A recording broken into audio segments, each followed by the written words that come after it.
on to the Greatest Damn Pitch, a pitch initiative bringing together 3 contestants to slug it out in hopes of winning an investment from our gracious sponsors.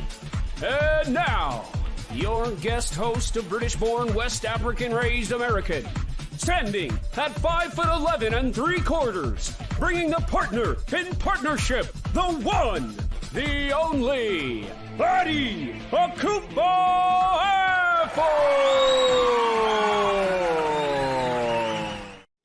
Good evening, everyone. I am Adi Akufo-Addo, your guest host for today. Thank you for joining us tonight for another episode of the Greatest Damn Pitch, a virtual road tour to finding some of the greatest startup pitchers in America. Brought to you by Startup Hut, the Curb Collective, and Wefunder. So for those of you just tuning in, thank you for joining us. If you're not familiar with Startup Hut, the Curb Collective, or Wefunder, I'll quickly break it down for you in the simplest way possible. At Startup Hut, they help more and more entrepreneurs access capital, mentorship, customers, talent, and much, much more.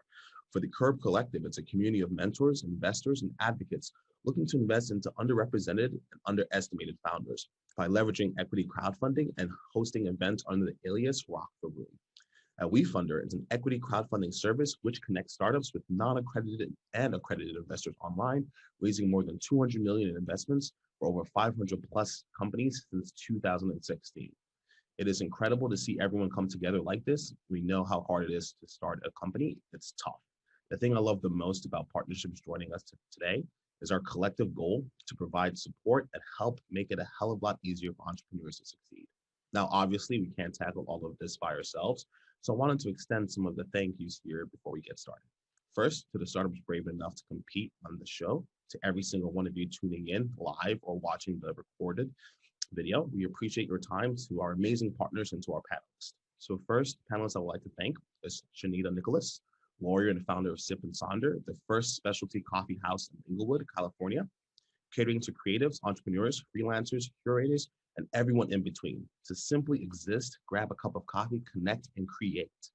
Next, I would like to say a huge thank you to Richter, founder of Uncrowd.io. Uncrowd is a platform dedicated to cutting inefficiencies in the fundraising process while bringing visibility to underrepresented founders. They make it easy for investors to find deserving startups overlooked by their normal deal flow, where founders raise capital due to the merits of their startup, not because of their personal connection. Last, but certainly not least, the team behind Startup Hut, Jonathan and George, who kill it in production and logistics behind such events. Thank you again to everyone I just mentioned. None of this would be possible without you. So how does this whole thing work? Well, we have 3 startups pitching, each pitching a 3-minute pitch video already lined up. After the pitch, there will be a 7-minute Q&A where each panelist will ask a few questions. And if there's time, we'll source the questions from the audience, so don't hold back in the chat. So real quick, the Curb Collective will be investing a cash prize into the winner's equity crowdfunding campaign. The winner will be decided by the judges and the crowd. It will be announced after the event, so make sure to stick around to the end. Each judge can give a total of 30 points per contestant. The crowd votes will be counted as 30 points in total and will be split based on the percentage. Hopefully, the companies will impress you enough to warrant your votes to win the investment, an entry ticket into the end of year finals, and some baked goods delivered from their favorite local bakery. So look out for the link for the voting page at the end. Everyone out there in the audience, I encourage you to use the chat room. If you don't have questions, that's absolutely fine. Comment something nice, point out any observations you may have. More importantly, when we want you to sit back and relax and enjoy the show, but every vote counts, so don't forget to vote. So let's get started. First up, we have Jeremy Henderson pitching his startup, JSleeve. My name is Jeremy Henderson, and I'm the founder of Synergy 7 and inventor of the JSleeve. And my passion for the game of basketball started when I was 2 years old playing at the YMCA Little Dribblers League. I've been fortunate enough to play at the Division I level, playing for Florida A&M University, where I received my degree in business. I have a business background of working for Fortune 100 companies in the areas of business, finance, and economics. And I've been coaching and training athletes of all ages since graduating from Florida A&M University. So what I've done is I've married my passion for basketball and sports and business to develop the company Synergy 7 and its inaugural product, the JSleeve. Synergy 7 is a sports science and technology company that creates diagnostic wearable devices that help athletes improve their skill-specific activity by focusing in on allowing them to accelerate their muscle memory process. The JSleeve, which is our inaugural product, is a basketball smart shooting sleeve that is made up of hardware and software that provides real-time feedback to allow the athlete to see how their shot looked and compared against their ideal form. We are extremely excited about marrying up sports, data, analytics, and technology to help athletes and help improve them and take them into the next generation. And we are excited about creating jobs for former athletes as well as for computer programmers. I'd like to thank you for your time, and I hope to see you soon. Thank you, everyone, for joining us today. So, Jeremy, we're basically going to be having you tell us a little bit about your company. We're opening it up to the judges in terms of questions. So, judges, feel free to ask Jeremy some questions. Jeremy, talk to me about IP. Do you have this patented? What do you have control over here? Yeah, so we have control over the process as well as over our computer programming code that essentially is filtering the data, which is what we need in order to provide the feedback through our software application. And tell me about manufacturing process. How are you guys making these domestically? Are they being made internationally? What's your cost of goods on that? And what are you sending this? What's the MSRP? Yeah, absolutely. So what so it's being manufactured here in the States. We're actually using a third-party vendor in terms of hardware. But again, our IP is in the process and the coding. So essentially what we're doing is we're pulling over the hardware from a vendor, sending it to another assembly company where it's assembled, packaged, and then shipped out. From a cost perspective, we're looking at $55 a unit. But we also have plans to make our own boards, which will reduce our costs down to in the 15 to 20 bucks a unit range. I'll turn it over. Hey, it's Shanita here. I couldn't get on to see the pitch just now, but I got some behind the scenes, so I'll ask from there. But apologies if it was covered already. Just wondering, from the market perspective and the individuals that you're going out to, can you talk a bit more about your customer discovery, any prototypes that you've been able to actually, kind of the feedback there? How are people receiving it? Yeah, so to kind of fill you in on our journey a little bit. So back when this was just the concept, before we really kind of started to put our full effort and resources behind actually getting it developed, because our first pass at this from a company perspective is related to basketball, we went out to the NBA Summer League, which is a wide open forum in Las Vegas every July. And so we took the concept out there, and you're able to speak to coaches, you're able to speak to general managers as well as players. And so with just the concept, the feedback was, this is amazing. Can I actually have this now? Overwhelmingly from everybody we spoke with across every level of that stakeholder group. So we came back, started building prototypes, initially started off kind of hacking different smartphones to try to get it to do, what we wanted it to do. And so we started testing it out of kids of all ages, then started refining the hardware so it essentially looks the way we want it to look now. And so we've tested it on WNBA players. We've tested it on former NBA players as well as overseas players, tested it out on youth athletes, primarily within that 10 to 11 range. And so the feedback is that it's something that's going to help them improve their overall game. One of the things that we constantly hear is that it allows them to become that self-coach and be able to look back at their performance as opposed to trying to remember what they did. They can go back to our software and get a good feel of actually what they did and how their performance was at that time. The other piece of feedback that we get as well is on the social sharing and competition piece. So the fact that somebody can challenge somebody way over in Asia or over in Australia and see how they stack up against the competition has been one of the best pieces of feedback that we've gotten. Yeah, and curious with kind of this last year and still inside of COVID right now, have you seen any advantages in the virtual world that we've moved into, and in any ways that you've either improved or taken advantage of certain aspects of the company? Yeah, the part that, it's honestly been kind of status quo a little bit, right? So players, when the market that we're looking for you got to think of our users separate from our customers. So the user is athletes, right? And so during that COVID time, they knew at some point they would be getting back to normal and playing. And so their practice at home actually ramped up because they couldn't go to the gym. And so for us, it's helpful in the gym, it's helpful at home. That's really why we made the product, is because we wanted people to be able to improve their game even away from practices with their team. Again, being able to become their own self-coach. So whether you're in the gym or whether you're at home, you're still able to use the JSleeve basically at the same level. I'd say also, where it's been even beneficial from a virtual standpoint is all of the different virtual engagements, that are ongoing. Part of with the MVPA that we're actually looking forward to working with them on is they're looking to do more and more virtual training sessions.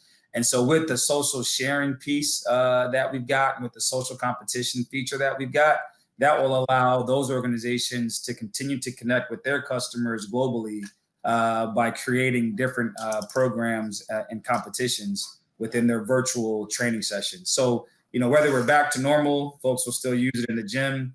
Whether you're still in COVID, folks will still use it at home and still be able to compete against one another virtually and improve their overall performance. How many users do you have right now using the product? Yeah, so number of users that we have are really test subjects. So Sure. The users that we've got 10 testers essentially using it. But what we did is we launched a pre-sale campaign, and it was a real just us being able to test the social media market strategies that we were going to implement and deploy. And within that brief period of time of 6 weeks, we actually met our 6-month sales target from a pre-sale standpoint. Now, what we were doing is we were offering a commitment, right? Because we're not just yet ready to deliver on, our minimum inventory requirement, which is why we're in the capital raise phase.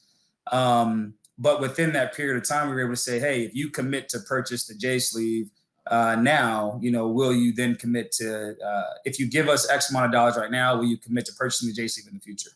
And so with that type of strategy, we reached our 6-month, target within a 6-week time frame. Congratulations. That's phenomenal. Thank you. From the feedback side of things, is that app-based? Is that web-based? Can you talk to me a little bit about the software side? Yeah, so it is. Yeah, so right now it's app-based. On our product roadmap, we've got a web-based feature which will incorporate what we're calling our virtual clipboard. Because our product is something that not only helps individual athletes, but it'll also help programs. So because we are capturing a lot of data for the individual user, part of our web-based platform, which will also be our virtual clipboard, will allow coaches and programs to essentially improve their game plan strategies, because it's a play diagramming software that takes the data generated by the JSleeve, runs through a Monte Carlo style optimizer to get a feel for what plays are best for that program to run based off of the data for the individual users. So we have currently an app-based, and on our roadmap near term, we have a web-based feedback platform that we're dubbing our virtual clipboard. Just had a quick question on that, the simulation. So Monte Carlo versus kind of a more AI oriented, are you looking to shift into that kind of automatic generated benefit you get from AI versus kind of the randomness of a Monte Carlo simulation? No, so we want the randomness for the game plan strategy for the virtual clipboard. We want the AI for the individual user benefit. Got it. Yeah. Thank you. All right. Yep. So we have one last question, if anyone has it. Otherwise, we can definitely move into the next organization. Thank you so much, Jeremy, for answering those questions and being here today. And for coming up next is going to be Jasmine Smith with Babyvend.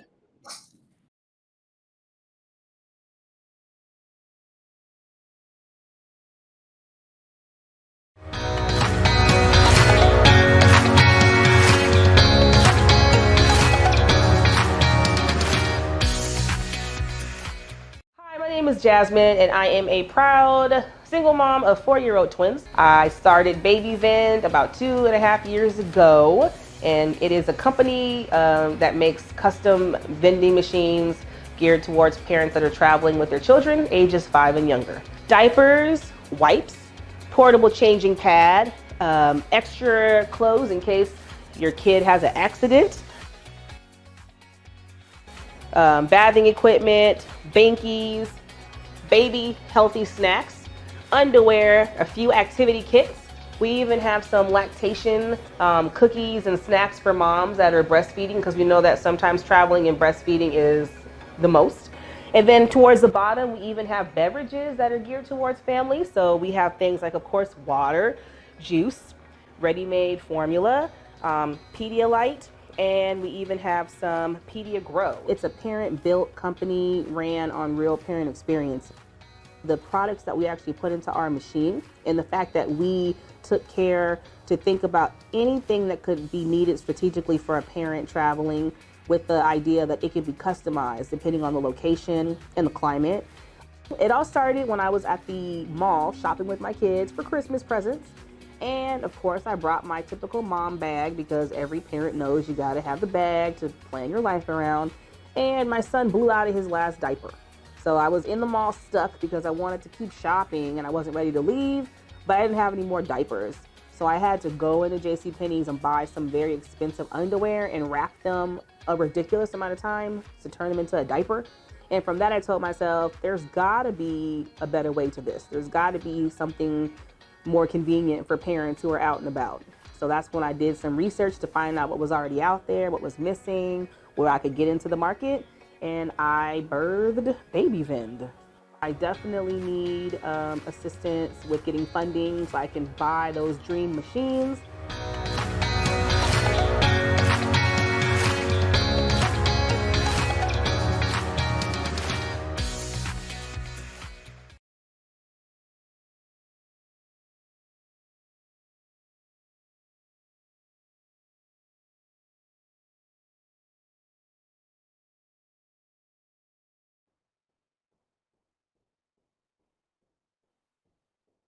All right. Hi, Jasmine. How's everything going? Thank you so much for joining us. I'm loving what I see in the background and wake up and repeat. I definitely like that's the norm now. So I'm going to go ahead and open it up to the judges to ask you questions, and let's go. Hi, Justin. It's Shanita. Thanks for this presentation. I'm thrilled about vending machine ideas and how they're starting to apply it. My question initially is like, where are you on the stage? So I saw that the machine itself, is it that it's kind of already out there, or still developing? Yeah, so we're in the functioning prototype stage. So we actually have locations placed at in Anchorage, Alaska, Fairbanks, Alaska. We're working on one in Houston, Atlanta, and then Washington, Seattle, and Minneapolis, St. Paul. And then with what's inside of it, how are those partnerships created? And can you talk a bit about that revenue model? Yeah, so we have straight items that we sell that we buy wholesale. And then we also have product partner relationships. So we like to partner with other local businesses that provide supplies for lactating mothers, babies, infants. We target ages 5 and under.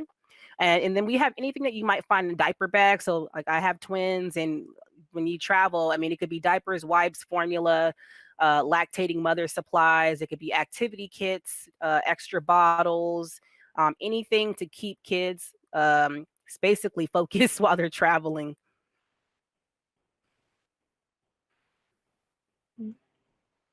Beyond just geography, what types of locations are you trying to place these vending machines at?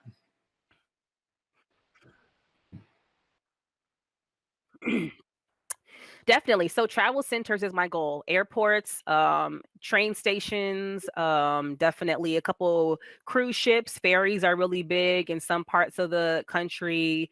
Amusement parks, resorts, basically any place that you might find yourself stuck and you can't go to a store. And how much does a vending machine? The vending machine's beautiful, by the way. It looks great. Thank you. How much does a machine Thank like that you. cost to make? So they range from as low as about $5,000 all the way up to $27,000. So again, we love our machine, but it is very C minus, and we have big aspirations to upgrade to a higher model kiosk style machine. So the target machine that we want is about $12,000. And knowing that you've had some in operation, can you talk to me about just kind of the maintenance, like how does it go restocking? How do you keep things? How do you make sure things are not how do you avoid spoilage? How do you talk to me just kind of running one of these machines? What goes into that? Yeah. That's my favorite question.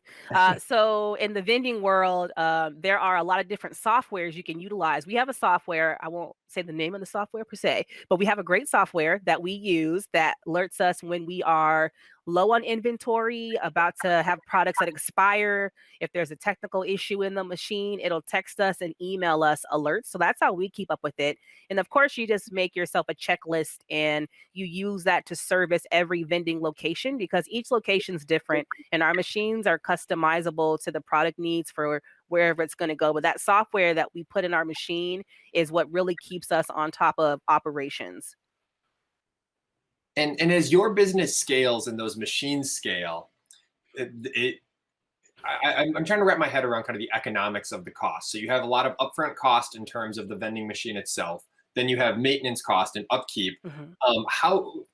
Where do you kind of see the economies of scale? Like how many machines do you need in a given geography where you start to, like, it makes sense to have a full-time employee? And can you kind of talk to me about kind of payback periods or anything that you have on that side of the business? Yeah, so I already have a full-time employee and a part-time staff.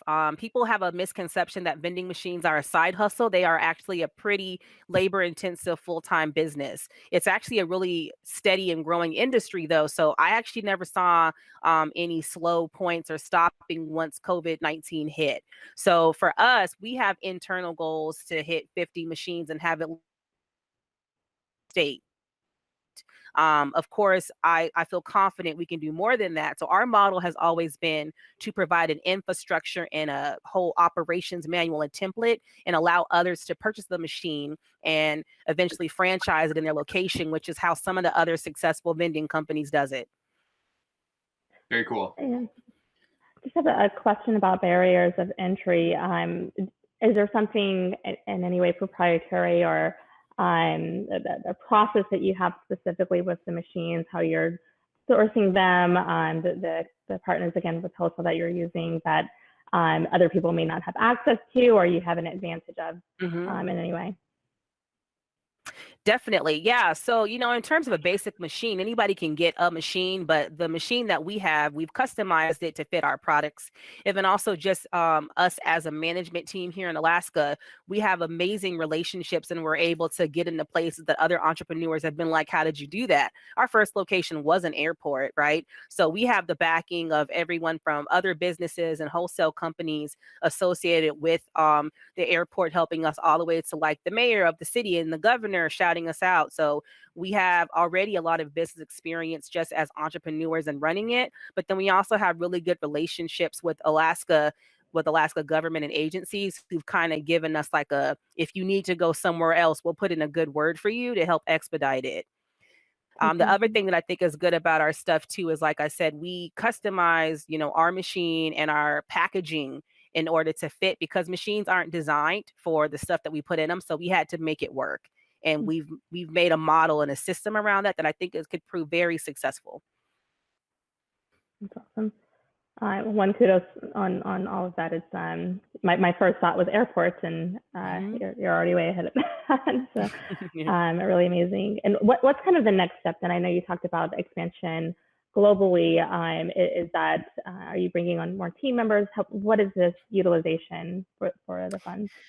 Yeah, so right now we have a waiting list of at least 13 locations and folks that are waiting for machines. So our next step is having a cohort to train new operators. For me, logistically, it makes more sense to have like classroom styles and graduate them to be operators. And then from there, we want to be able to expand our management team because we're at that point where we need more staff.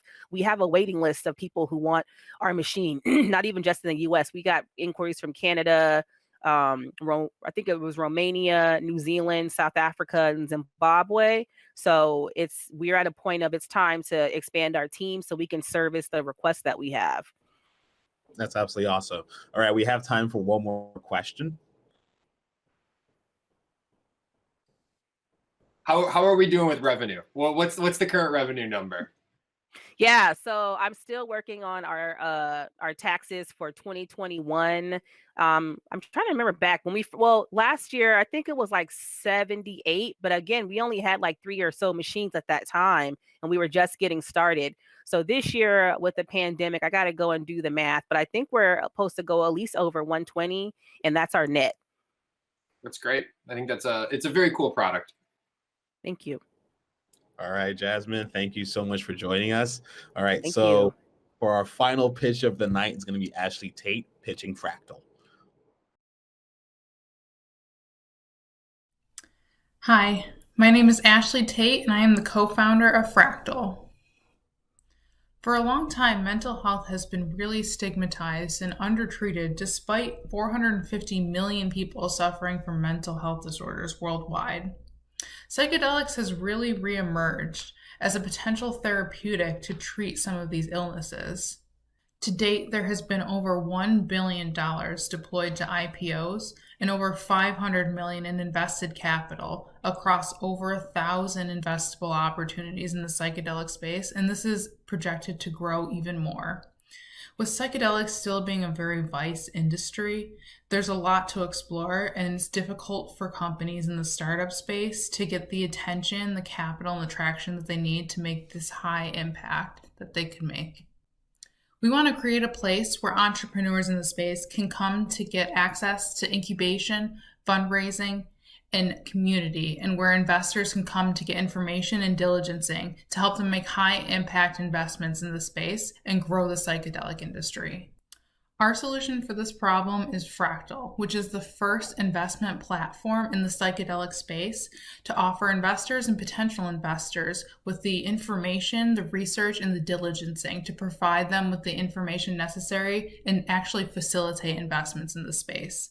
It's also a place for entrepreneurs to be able to showcase their companies and really get the attention that is not readily available for them in the space currently. Currently on our website, we have over 1,000 companies listed with their data and metrics. We have over 3,000 users already signed up. We have over 1 million in deployed capital from our platform data leads, and we have an over 200-page industry report outlining the psychedelic industry.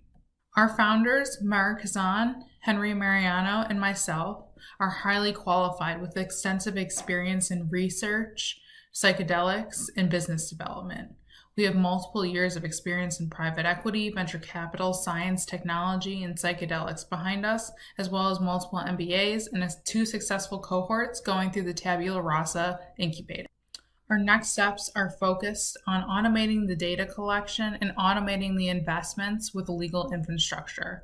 We are really focused on growing out the technology to grow and scale the platform. We believe that this is just the beginning for the psychedelic industry.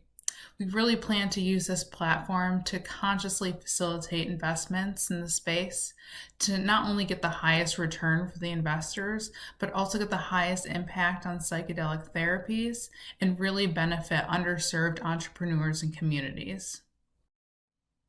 Thank you for your time.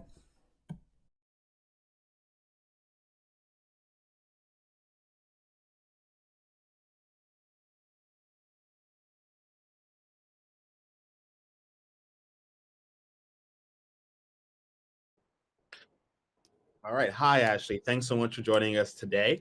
I'm going to open up to the judges for questions about Fraqtal and the psychedelic space. Hi, I'll start. Just wanted to dig a bit more into the team itself on kind of where you're coming from on expertise and which areas are covered and kind of how those are covered. Yeah, sure. So our team is highly diverse. We have the co-founders of the Tabula Rasa Ventures incubator on the team, which is the the biggest incubator in the psychedelic space currently. And we have a lot of experience in venture capital and investing. And then on the technology side, I know you mentioned kind of the buildup of technology. Can you go a little deeper into what tech is being infused into this that's either different or beneficial to the companies that are investing? Sure. So currently the software is a no-code solution. So there's very little code. There is some, but not a lot. So it's all done in-house. But the problem right now is really building up the system to do a lot of automation for investments and also for the data collection and updates. So that is an area not that takes a lot of expertise, but mostly just time and energy to really expand upon that and build that out. And then one question on the psychedelic side. Are there, I know it's a growing legalization issue in certain states. Is it looking at being within those states alone, or seeing a future where there's more massive access for companies to create across the country? Yeah, so a lot of the what we're doing now is going to be focused in areas where it is legal. A lot of the legalization is going to come, kind of at the clinical level more than recreational use. So we're seeing a lot more legalization in that front. But investing in the space can be done anywhere. It doesn't have to be specific to a certain location. So we're, the focus of clinical development is in those specific areas, but the investments can be done anywhere. I'm going to piggyback on that. I have a compliance question myself, not necessarily around the psychedelics, but even just around deal facilitation. Starts to get into an area where I know the SEC has questions. So I'm curious about how you are navigating compliance of action, especially as you evolve the product into automation, even as you were mentioning, for deal facilitation. Right. So we have, we're lucky to have a really good backing with McCarter and English, and they're handling everything for our legal side of that. So we have a really a good team with a lot of expertise in the legal side behind that. And how do you make money? So right now the revenue model will be designed for subscriptions. There's like an upgradable subscription plan for access to the data and the analytics on the space. And also we will facilitate a certain percentage of deals made through the website. Can you tell me a little bit about your user base? I know you mentioned that you have 1,000 companies on the platform already. I don't know the space, so I don't want to pretend like I do, but it sounded like a lot of psychedelic companies already for me, to already be in the space. So can you talk to me about kind of like what types of users do you have right now? What's the background? Like what kind of products are they putting out? Yeah, so there's a large, diverse amount of users. Company-wise, there's very big post-IPO companies, and there's, very, very startup pre-revenue companies, which we're working on through the Tabula Rasa incubator. So, we have a lot of access to entrepreneurs that are starting out in the space. Then there's also, a lot of people working on different industries like media, technology, clinical systems, and cultivation facilities. And are they actively engaged in the platform, or have you done the research to find them and place them there to bring awareness to them? Like, I guess, are all those users aware that they're on the platform? Are all of them engaged in hoping to connect with investors at that level? All of the users on the space we have done the research on, and we have put the financial information, the the company information on the space for potential investors to come there and be able to really do a deep dive in those companies to be able to make informed decisions on investing in those companies. And are you doing actual investing yourself, or is it more of a platform for investors to meet companies? Are you kind of a marketplace for that? Yeah. So it's, I think I'm answering your question. It's a place to really facilitate investments in the space. So we'll be doing a bit of investing, but it's mostly for outside investors to put their money towards companies that are in the space. Got it. And it's a really interesting area, and I do not know a lot about the legal side of psychedelics. I know cannabis companies has been its own legal uphill battle that continues to go. So I imagine that will continue to be solved. I guess from a broker-dealer perspective, are there any specific regulatory issues that you're concerned about that are kind of top of mind that keep you up at night, I guess? Honestly, we haven't run into anything really regulatory wise. Like I said, we have a really good legal backing, so we're pretty confident on that front. So I think we're really confident in that area.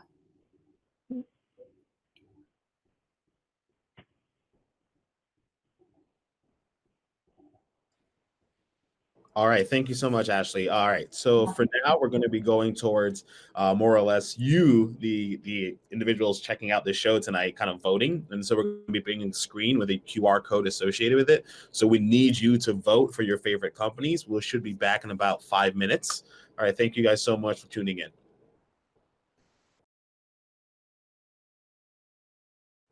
All right. Hi, everyone. Thanks again for showing up for tonight's second episode.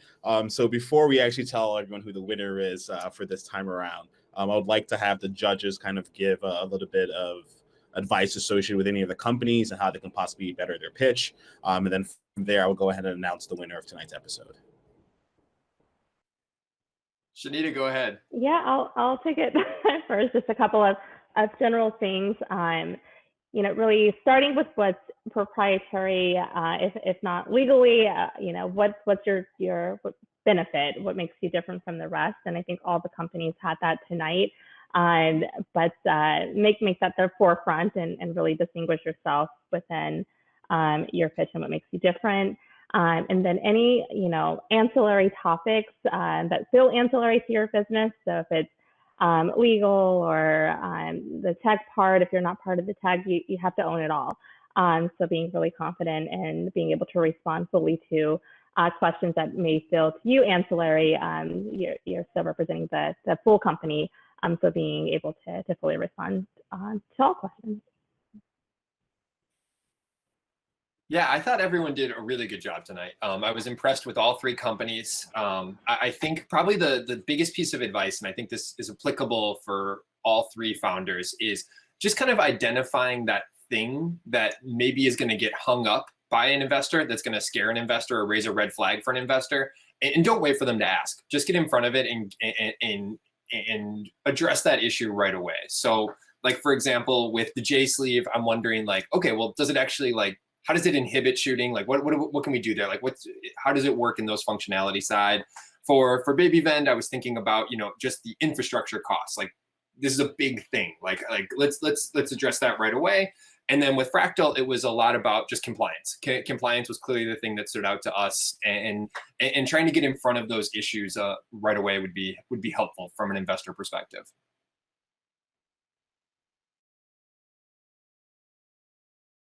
Thank you guys for giving that advice. That's absolutely amazing. And again, I want to thank everyone who showed up today, and just want to thank you two, especially, for being judges on this show. So for today's winner, drum roll, it's going to be Babyvend. All right, so Babyvend ended up winning, and for the runner-up, it's going to be JSleeve. Only winning. Babyvend only won by 2 points associated with this, so that's absolutely fantastic. Super close, right? Absolutely close. So again, thank you and everyone for showing up tonight. We'll go ahead and do an announcement, and actually, as soon as we put in the funding into their campaign coming up in the next couple of weeks, we'll go ahead and alert everyone to it as well. I just want to say a huge thank you for, again, for showing up for tonight and taking the time to help us grow this and investing in these companies. This is fantastic. All right. Thanks again, everyone, and have a great night.